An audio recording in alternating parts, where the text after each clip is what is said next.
2013 has been an unusual year in the world of sports. Of course, there were the stellar plays and the championship wins, but the focus wasn't always on the athletics.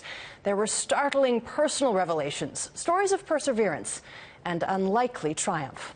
Here's Eric Sorensen. It was an inauspicious start to 2013. Hockey players out of uniform because of the lockout. The Super Bowl made memorable because of a blackout. One big click of the light switch. And one of sport's great icons, Lance Armstrong, admitted he had cheated all along and all the time. I view this situation as one big lie. The year will not be known as Lucky 13. The very symbol of sports participation, the Boston Marathon, was transformed to carnage and catastrophe. It seemed the biggest sports stories weren't about achievement, but tragedy. The uplifting tale of the Blade Runner, Oscar Pistorius, became a brutal story of alleged murder. And the highest-paid athlete in baseball history dragged his sport through one more drug scandal. And I'll have an opportunity to tell it all at some point. I'll have that platform.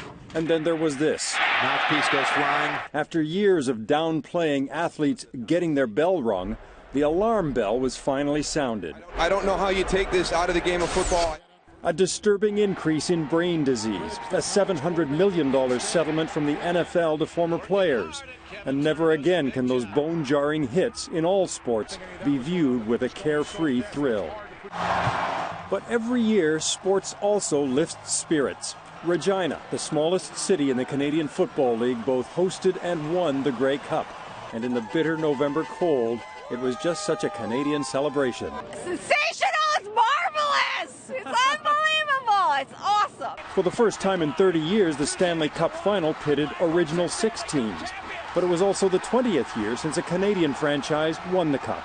Still, Canada produces the best hockey players, led by Sidney Crosby. Sting in is Crosby, trying to get through. He scores!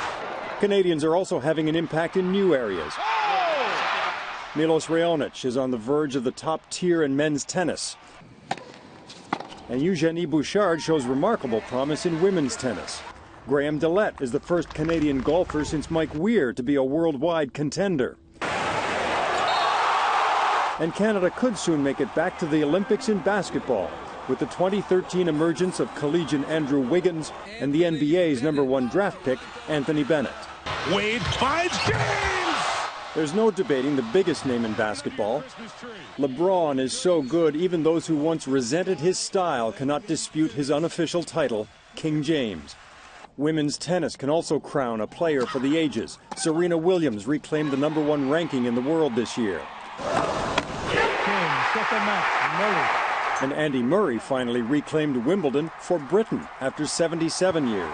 And finally, the Great British Drought is over. Every year, future Hall of Famers do the expected. Quarterback Peyton Manning smashing more records. 51 touchdowns. And every year, complete surprises. Auburn taking a harmless missed field goal and wrecking Alabama's quest for another national college championship. Touchdown! And every year, the world of sports reflects milestones beyond the field of play.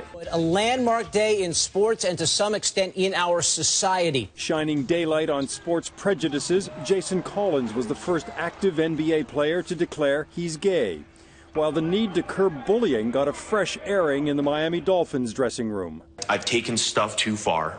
I did not intend to hurt him. And in a display of how sports can strengthen the social fabric, Bostonians came together to heal after the marathon bombings, with regular appearances by victims at Red Sox baseball games. Whose spirited recoveries are an inspiration to us all. Sports as a unifying force culminated in a gesture of resilience and celebration in Beantown.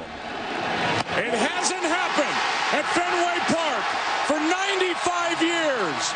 A lot went wrong in 2013, but it was the right year for Boston to win the World Series at home. Eric Sorensen, Global News, Washington.